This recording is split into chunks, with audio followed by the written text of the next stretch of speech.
This doesn't seem fair. I'm tired of feeling this way. I thought this was what I was. Am I ever going to get the job? Where are you, God? How could anything good come out of this? It feels like I just can't can't get a break. Why did we want to leave? School. Why did she have to get sick? I don't understand. Where are you, God? We've been waiting and praying and nothing has changed. How could anything good come It out feels of like this? I just can't get a break. But this makes no sense. I want to trust you. I want to trust you, God, but this makes no sense. Well, listen, I am so glad that you guys are here today for week one of our brand new series called When God Makes No Sense. But before we get rolling here today, let me just tell you, happy July 4th weekend. So glad that you've taken part of your holiday weekend to be here. I don't think you need me to tell you this, but this last year has been a bit of a doozy for our country. And on this July 4th weekend, I'm just reminded that we may still have a long ways to go as a country. I think we can all admit that. But at the same exact time, the freedoms that are afforded to us are absolutely remarkable. And they are worth celebrating this weekend. And we are so grateful to have the privilege of working towards a more perfect union in this country. And so I hope you get a chance today to eat something grilled, light something on fire, ride something that has a really loud motor, whatever you need to do, all right, to celebrate. But we're so glad that you're here. I also want to just say real quick, in light of the challenges, some of the challenges that we have faced as a nation over this last year and in our communities, one of the things that has just struck me in this season about as much as any other season that I can remember is that our communities and our families and our schools and our industries, they are longing for men and women to influence with integrity and character. And as a church, I just want you to know our hope and our heart for you is that we can help build into your capacity to use your influence in meaningful ways and not waste it. It's why we host every single year. It's kind of a tradition out here. Every August, we host an event called the Global Leadership Summit. We're hosting it this August 5th and 6th. It is one of, if not the premier leadership event in the world, and we would love for you to be a part of it this year. You will influence the people around you in greater ways as a result of this event. So I think the early bird price goes away in a week, and so make sure, if you haven't signed up yet, register to be a part of the Global Leadership Summit. Make sure you do that this week. All right.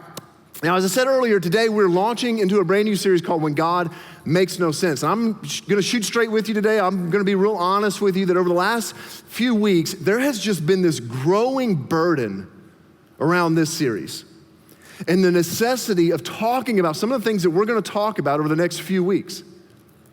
And at a real personal level, that burden for me personally, it's just grown because of some of the conversations that I've had with people here at our church or people in the community over the last few weeks that would leave anyone trying to make sense of God if you heard these stories. Conversations with people who prayed and prayed and prayed and prayed, and God did nothing. Conversations with people who experienced abuse in the most evil of ways. Conversations with people who were betrayed and hurt by the people closest to them that they should have been able to trust the most. Conversations with people who experienced loss of a loved one and it left a gaping hole in their life. Now listen, you've got your own stories that you could tell about where pain and suffering, and maybe it's in your life or people that you know that are close to you, and all of that's hard enough to deal with on its own. But for people of faith, it gets really complicated. Because we layer, if you're a person of faith, you layer on top of all that pain that you see and all the stories that you hear like that, you layer on top of that the belief and the conviction that there's a God who is actually personally involved in this world, who could do something about it, in other words. We sing songs about a way-making God.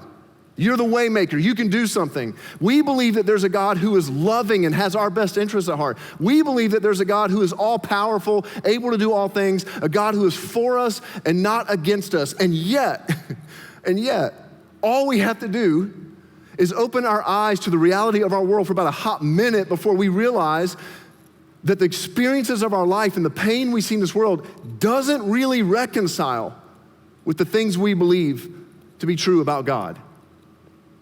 And that's where struggle sets in. I've dealt with this. I've seen it. I've experienced it.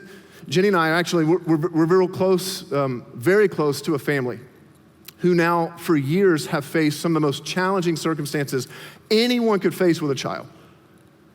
And they have advocated, they have reached out for support. They have come up with plans that were promising but never delivered. They have poured their hearts out to God. asking for help and healing. And I remember about a year ago sitting in one of our gatherings in one of our rooms, and we were singing this song during worship. And this just struck me. I was so moved by its lyrics, and the lyrics were, I'm going to see a victory, for the battle belongs to the Lord. And I remember as I was singing those words, this family came to my mind, and this child in particular, and I was so impressed in that moment. Like, just, you ever felt like a nudge from God to go do something? I just felt so impressed and nudged by God, like, yes, Jay, this is gonna happen. We're gonna see a victory. And I was so impressed by that. I sent the song and the lyrics to this family. I was like, we're gonna see a victory. And here we are, a year later, and nothing. In fact, it's gotten worse. Now, what are we supposed to do with that? That's exactly what we want to talk about. That's exactly what we're talking about. What do we do when God makes no sense? And our guide and our traveling companion through these next few weeks is going to be a guy named Habakkuk. Habakkuk. Let me hear you say Habakkuk. That's pretty good. If it sounds like you're coughing up a hairball, you said it correctly. So Habakkuk. Now, Habakkuk wrote a short little story, a short little writing that is recorded for us in the Old Testament, and it's actually named after him. And I would love to invite you to turn there. There's some Bibles around you if you don't have one. So Habakkuk, I realize you know exactly where Habakkuk is. I know that. But to humor some of you, we're going to put the page number on the screen if you need the page number, because I know you were probably reading it this morning, just loving it. So scroll on your mobile device real quick, turn there in the Bibles if you want, Habakkuk chapter 1. Now Habakkuk, let me just give you the context real quick as you're turning there. Habakkuk was not a prominent player in the biblical story. When someone is searching the Bible for names to consider for their child, no one is landing on Habakkuk. If your name is Habakkuk, I'm sorry, but you got a bad name, I'm sorry. And yet, for as unassuming as Habakkuk is, and this little 3-chapter writing that we have, as we're about to see in a moment, Habakkuk's words are powerful, man. Habakkuk actually gives voice, I think in some of the most raw and real ways, he gives voice to the feelings that we've all experienced when God makes no sense. Habakkuk wrote right around 600 years before Jesus steps on the scene, and he wrote during a season of history when God's people were an absolute mess. And in that time, the nation of Israel had actually been split into two. And so in the north, you had Israel. They kept the name Israel. And in the south, you had Judah. And Israel had already, at this time that Habakkuk's writing, had already been destroyed by Assyria. And Judah, although they were still sort of around and existing, they were falling apart under a series of godless kings, and they were turning away from God towards immorality and idolatry, and injustice was rampant. And one of the differences in Habakkuk from other prophets is this. So Habakkuk was a prophet. Most prophets, the majority of prophets, hear a message from God and then deliver it to the people. So they speak to the people on God's behalf. Habakkuk's the opposite. Habakkuk speaks to God on behalf of the people and gives voice to when God makes no sense. Because as you're about to see, Habakkuk was struggling with God because of the terrible things that are happening around him that he's seeing that do not seem to fit with a God who is supposed to be strong, a God who is supposed to be good, and a God who is supposed to be just. So we'll just jump right in. Look at verse 2. This is how Habakkuk comes. He comes out of the gate swinging. How long, O Lord? How long? How long, O Lord, must I call for help? But you don't listen, do you? Violence is everywhere, I cry, but you do not come to save. I mean, he's all out of the gates, man, raw, real. I've got a problem. I got to take something up with you, God. And when Habakkuk says, I see violence everywhere, I cry, that word cry can literally mean to roar, to scream. He's not holding back with God. He goes on. Look what he says next. He says, must I forever see these evil deeds? Why do you do this to me, God? Why must I watch all this misery? Wherever I look, I see destruction and violence. I'm surrounded by people who love to argue and fight.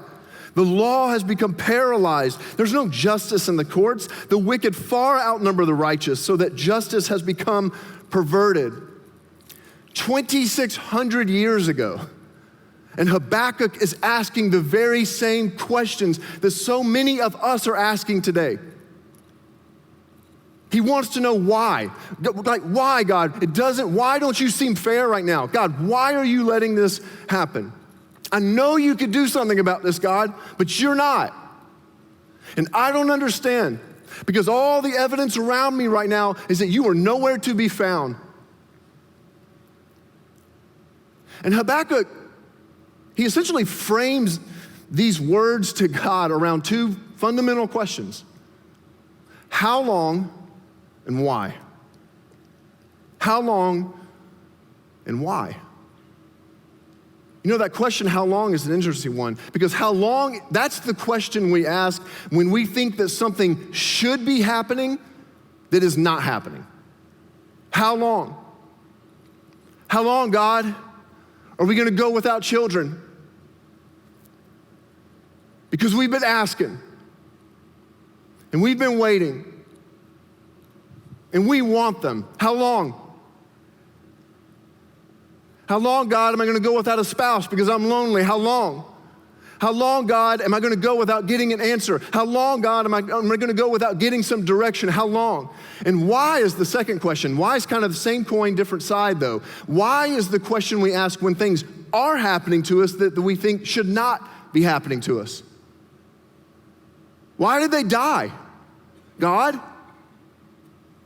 Why did the cancer come back? And not only that, God, why were you so cruel that 3 years ago it went into remission, like it was done, and now it just to come back stronger? Why? Why didn't you pull them out of that addiction, God? Why did they leave, God? It's gonna get real, this series, because this is real life. And this is where Habakkuk is, and he's asking, how long? Are you even listening? Do you even hear me? And why do you make me look at all this injustice in the world? Why do you make me look, what do you make me see this? Why do you tolerate the wrongdoing? You know what's interesting to me? I think Habakkuk's name gives us a little bit of a clue as to why he would even go to God with these questions and these doubts and these struggles. You know what the name Habakkuk means? Habakkuk means to embrace. But here's what's cool. It can also mean to wrestle. To embrace and to wrestle. It's like you're bringing someone in and you're swinging at the same time. And he's living up to his name right here. He's trying to believe. He's trying to have hope. He knows who he believes God to be. But right now, when he looks around at the circumstances of his life, God makes no sense. And he's coming to God and he's wrestling. He is so real and raw in the wrestle. And one of the things that I just find inspiring about the Bible is that Habakkuk is not alone in his questioning and in his crying out when God doesn't make sense. Embracing and wrestling, that is a pattern that you see time and time and time again describing people of faith. Job went through some of the worst pain, worst suffering that anyone could possibly experience. And he questioned, why would God allow something like that to happen to someone who so faithfully followed God and served him? Elijah, another prophet, at one point, he prays to God, he talks to God, and he just says, I've had enough. He literally says, I've had enough. Take my life. I don't even want to live, God. That's wrestling. David, King David, a man after God's own heart, he writes these prayers to, melodies. We call them psalms. And in so many of the psalms, he wrestles. In one of his psalms, he says this. He says, how long, Lord, will you forget me forever? Do you even see me? What I'm going through? How long will you hide your face from me? Are you real? Even Jesus, who knew no sin and yet became sin for us as he hung on that cross, has a wrestling question at the forefront of his heart and in his mind when he yells out, why? Why have you abandoned me? See, here's how I think it works for a lot of us. Here's how many of our lives, and particularly like if you're maybe a person of faith, this is how it tends to work. We're going on through life.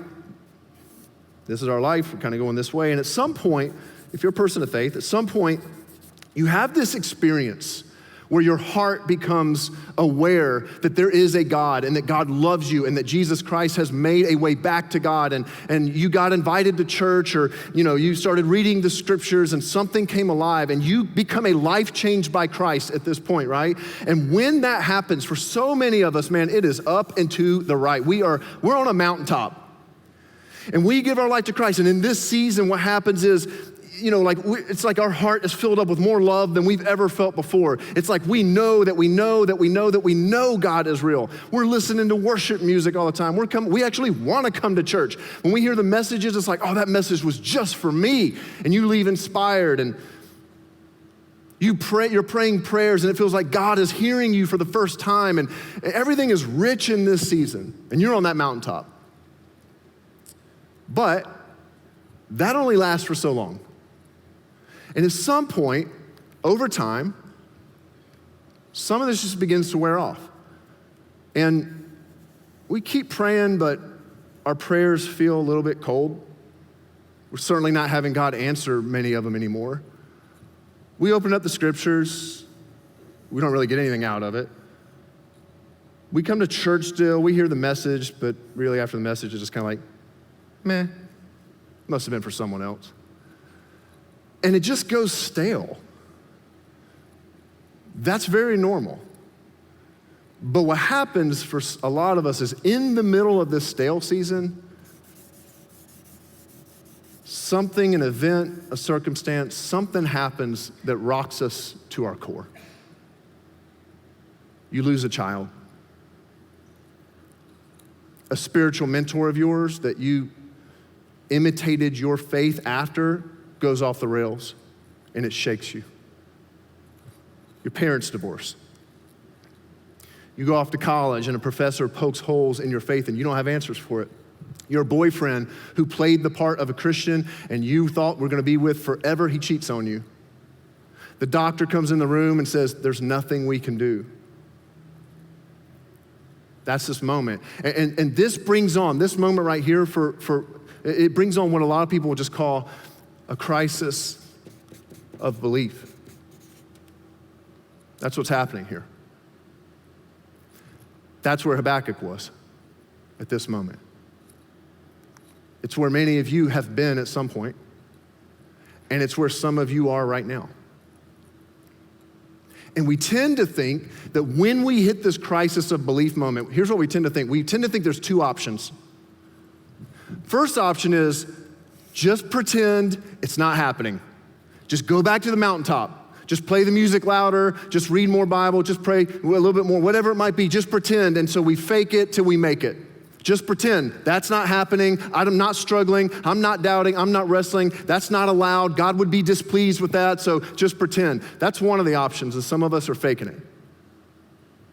Another option that some of us, or the other option that some of us think is actually to go back here, before all this, to say, this wasn't real. We walk away. This was all just fake. This was all bull. This is not true. I'm always real interested, by the way, sort of a sidebar, I'm just always real interested in deconversion stories. And so deconversion stories are just people who once were people of faith and then left the faith. They don't believe anymore. And I listen to a ton of them. I'm fascinated by them. If you would go to my podcast list, you'll see a ton of them in there. And of course, not all deconversion stories are the same, but I will say that one of the themes that tends to make its way into someone's deconversion story at some point is that when they looked around at the painful circumstances of their lives or the pain and suffering of this world, they could not reconcile that there could be a God. They just couldn't reconcile it. So they came back here. And I realize that some of you are here today and that's kind of where you're at.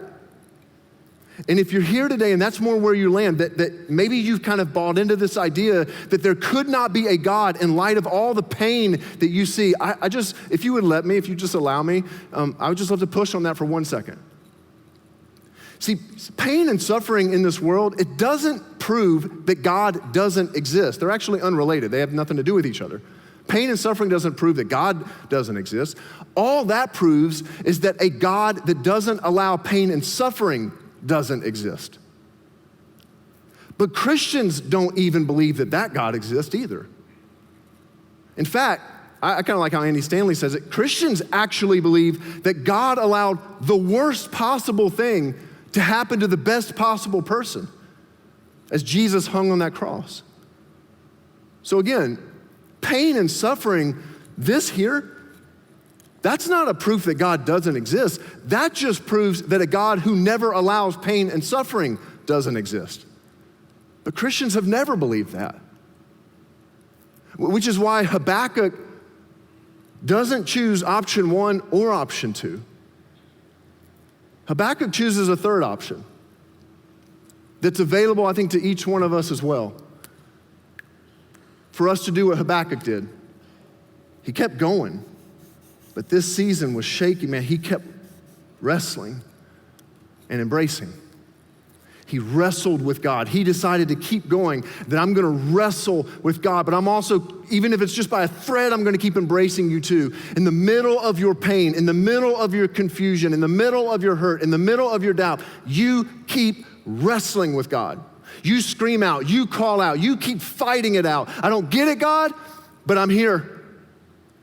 I don't like it, God, but I'm here for the fight. I don't think it's fair, but I'm here to wrestle. And let me just give you a big old warning here. If we choose to wrestle and embrace, we choose to keep going, we're gonna fight it out, we're not gonna pretend it doesn't exist, we're not gonna walk away from our faith, that does not mean that things are gonna get better. The circumstances of our lives may not shift. In fact, it may feel like you're sinking lower. This is what happens to Habakkuk as he embraces and he wrestles. At first, it looks really promising because look at God's response. Look at the next verse. This is how God responds. It says, verse 5, the Lord replied, look around, Habakkuk, look around at the nations, look and be amazed, for I am doing something in your own day, something that you wouldn't believe even if someone told you about it. Here's where I wish Habakkuk ended. I wish it was 5 verses long, we could shut it and go home right now. It's almost like at this point, everyone can say, yes, yes, yes, we knew it. Everyone high fives, Habakkuk feels great, breakthrough is coming, God's heard him, and is gonna do something about his crisis. God's gonna fix it. And man, I wish it ended right here. It's like, you have an issue, you decide to wrestle and embrace with God. God honors that, God hears it and responds and delivers and heals and things work out and everything is up and to the right. We can go home and have a great lunch. That's not where it ends. Because look what God says next. I'm gonna do something, Habakkuk, and here's how. I am raising up the Babylonians, a cruel and violent people. And they will march across the world and conquer other lands. They are notorious for their cruelty, and they do whatever they like. God says, Habakkuk, I've heard you, and I'm listening, and I will answer.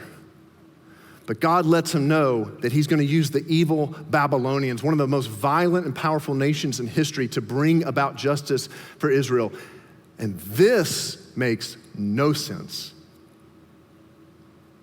God says, I will do something good, but not in the way you expect. Will you keep wrestling? When my son Silas was 18 months old, right around that time, he had, for the first 18 months of his life, he had really struggled with breathing. And so we had to do the nebulizer. I don't know if you've ever had to put your baby on a nebulizer or whatever. We had to do that. That is a miserable experience, by the way. And we did the nebulizer for a couple of years, actually. And we got to this point one time when he was 18 months old and he was really struggling breathing. And guys, just pray for parents, please, because parents, I don't know if you've been in that moment, you don't know. Like, am I the weird parent that calls about everything and it's really not a big issue, but I think it might be an issue? And so it's just hard to have that kind of wisdom. Well, we were thinking, like, do we call, do we not? It got to the point where it's obvious we need to take him into the pediatrician. So I take Silas into the pediatrician and we get there and they take him back and the pediatrician puts that little thing on his finger that tells how much oxygen is in the blood. And I'll never forget, the pediatrician sees what it registers. He looks up at me, and he doesn't even really explain things. He just says, go to the hospital right now. I want you to get him to the hospital right now. I will call. I will let them know that you're on your way. Go. And found out that his blood oxygen levels were right in the mid-80s and falling, which is not good. And he had pneumonia. And guys, that was a long 13-minute drive from the pediatrician's office to the hospital, hearing my boy gasping for breath in the back. And when we first got to the hospital, we come in there and they're ready for us, and we take him, and one of the very first things they have to do is they have to get an IV into his dehydrated little body. And what I remember so vividly about that moment is I'm the one who had to hold him down for them to get that IV in him.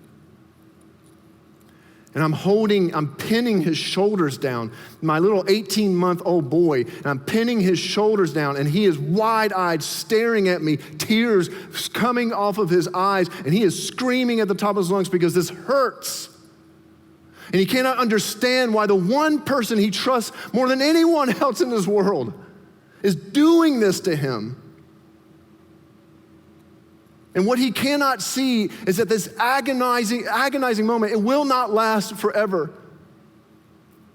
But I was doing something good for him even through the pain. And I am so grateful that my intentions for him were not judged by his own understanding of the moment. Are we tracking? Because I wonder sometimes how much we judge the intentions of God based on the temporary circumstances that we can't see past. And Habakkuk struggles. He's like, wait, you're gonna do what? I'm here wrestling with you? I'm here, and you're gonna use the bat, what? You're pinning me down, what? Look what he does.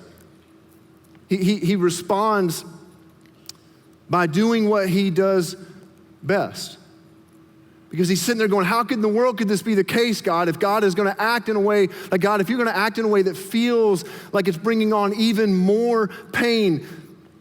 And so Habakkuk does what Habakkuk does best. He embraces and wrestles. Look at verse 12, what he says. Oh Lord, my God, my Holy One, you who are eternal. What is that? That's embrace.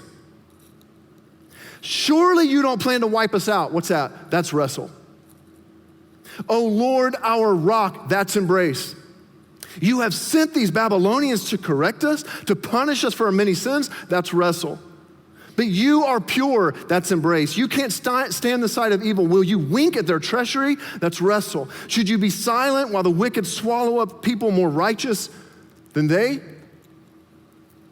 See, God is leading Habakkuk into a place that he will lead all of us who are willing to stay in the fight and to wrestle and embrace. He's saying, Habakkuk, I'm gonna do something around you and in your life. It may not make sense in the moment, but stay in it. Stay in the fight. You don't have to ignore and pretend that this doesn't exist and that you're not frustrated and that it doesn't hurt. And you don't have to walk away and put your faith on a shelf. You can embrace and wrestle.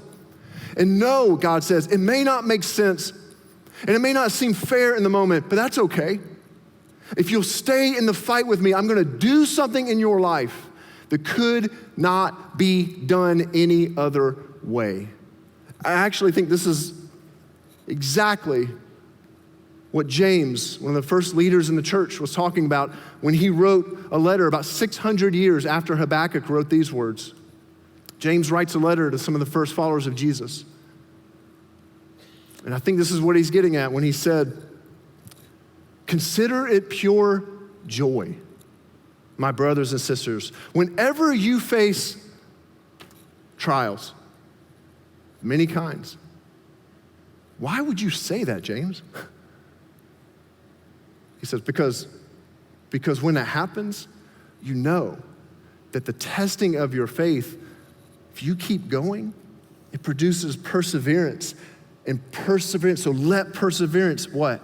Finish its work so that you may be made mature and complete, not lacking anything. He's saying, there is something coming. And sometimes people, every now and then, will say, well, God will never let you experience more than you can handle. It's not true. It's not in the Bible. There is a passage in the Bible where Paul writes to the church, and he says that God will never let you be tempted in ways that he doesn't give you a way out more than you can handle. But he's not talking about pain. He's not talking about suffering. He's not talking about crisis moments. Guys, there are times that God will allow us to have more than we can handle because it will lead us into the wrestle. And if we will wrestle, we will come through on the other side, having experienced what James talked about, being mature, who we were made to be, complete, not lacking. See, that's what you get on the other side of the wrestle. You don't get everything fixed. You get intimacy with God, which is what I think Job was talking about. When Job said, after he went through some of the worst pain and suffering imaginable, he said, before all that, God, I had only heard about you. But now that I wrestled and I didn't ignore it and I didn't walk away, now I've seen you with my own eyes. Guys, my heart is burdened for some of you today, because I know that some of you are at the wall today, that crisis moment, crisis of belief. You have had circumstances thrown your way that have left you disoriented, confused, doubting, angry with God, asking why. Some of you are at a crisis point today, and I want to encourage you that you do not need to ignore the crisis in your life, the questions, the doubts, the frustration with God, and you do not need to walk away.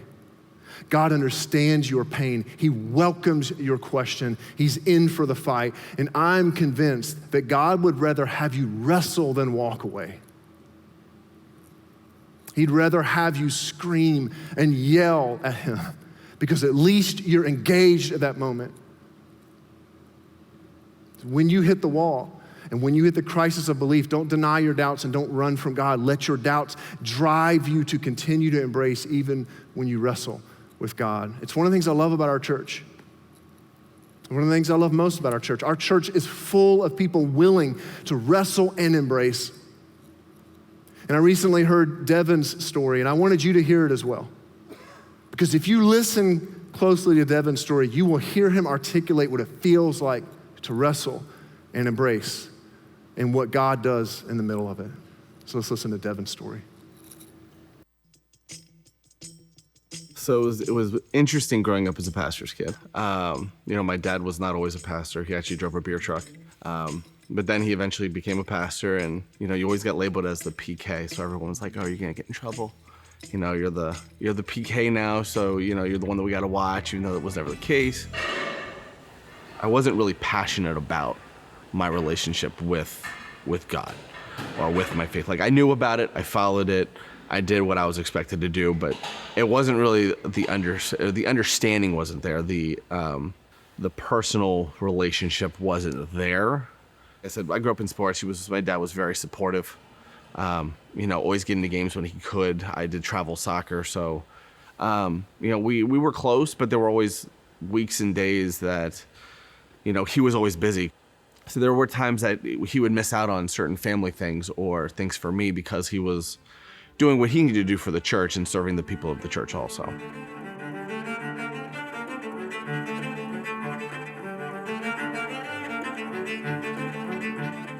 January 2008, I got a call from my mom saying that they were taking my dad to the hospital. He was at a normal appointment, but he had turned jaundice, so she said, we're gonna take him to the ER, hospital and get some testing done.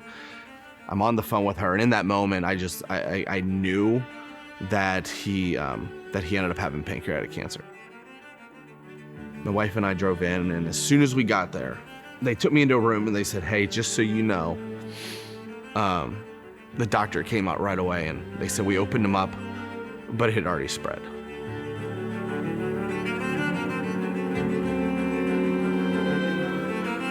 I remember almost every day going into work, I would talk to God and just say, take his pain away. I had prayed and prayed and prayed, and nothing happened. My phone started ringing, and I thought it was my mom, and I'm like, okay. So she had called and said that he had passed. I just kind of let go of my relationship with God. I let go of my faith. About 3 years ago, I started having health issues. So eventually we realized that I ended up getting diagnosed with thyroid cancer. And it was pretty soon after that, I remember looking to my wife, and we were in the room, and the doctor's like, it's cancer. And I remember looking at her, and I'm just like, well, this sucks. And it was just like, externally there was no emotion. Internally it was just a flood of emotions. And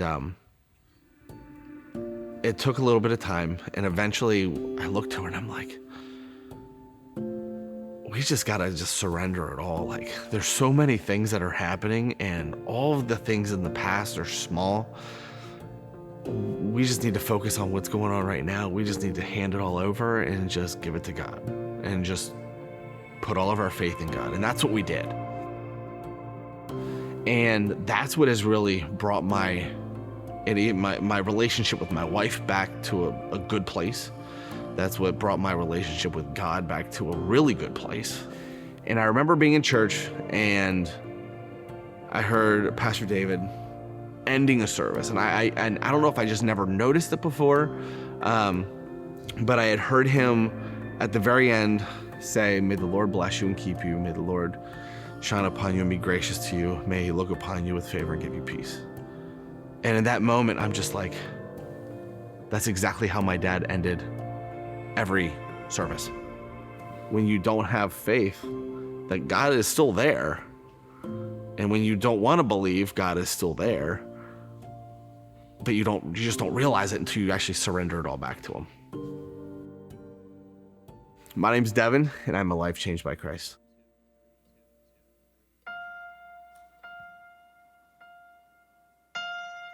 Why, God, do people have to die? A daughter or a son, sudden and so young, long before their time. Why, God, do people fall apart? A promise and a ring becomes a broken thing, a road that got too hard. I don't understand, but I understand why, God, I need you. It's why, God, I run to your arms over and over again. It's why, God, I cling to your love and hold on for dear life. And I find you are right by my side. Why, God, do we feel so alone? Every single day, fighting through the pain, hoping there is hope. I don't understand, but I understand. It's why, God, I need you. It's why, God, I run to your arms over and over again. It's why, God, I cling to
So everything in me today wants to end our time together by telling you that if you just hold on and if you just keep wrestling, things will turn around soon.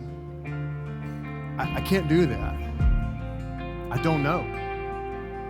I know that I've had things in my life that I've wrestled with God for a very long time, and still to this day, there's no resolution. And you may be wrestling with God right now about something, and it's not going to turn around, the circumstances at least, anytime soon. But today, I just want to give you a little hope and let you know that when you hit a crisis, you don't have to ignore it and cover it up with a bunch of religious fakery, and you don't have to deny your faith and walk away either. You can wrestle and embrace, because God would rather have you wrestle and yell and pound on his chest than walk away. So in the coming weeks, Habakkuk's going to be our guide, and we're going to walk through this little short book and see everything it has to say to us. And we're going to talk a lot more practically in the coming weeks about what it looks like to embrace and wrestle. But maybe today, your response is simply this: to let God know. To say to God, I'm not going to pretend that this all makes sense, God, but I'm not going to walk away either. So here I am. I'm here for the wrestle. It's me and you. And so for you, maybe today, just pour out your heart to God. He can take all of it. Listen, today, if you'd love to talk or to pray with someone about anything, we'd love to be able to do that with you. If you're in one of our buildings, at one of our LCBC locations, there's people down to the front left in the corner of your auditorium where you are right now. We would love to have the privilege to pray with you, so just come on down. And if you're online right now, just stick around. The chat will remain open for a little bit. Just ask one of our hosts for prayer, and we'd love to be able to pray with you. LCBC, listen. May the Lord bless and protect you. And may the Lord smile on you and be gracious to you. May the Lord show you his favor and give you his peace. Thank you so much for being here. We'll see you next week for week 2 of When God Makes No Sense. See ya.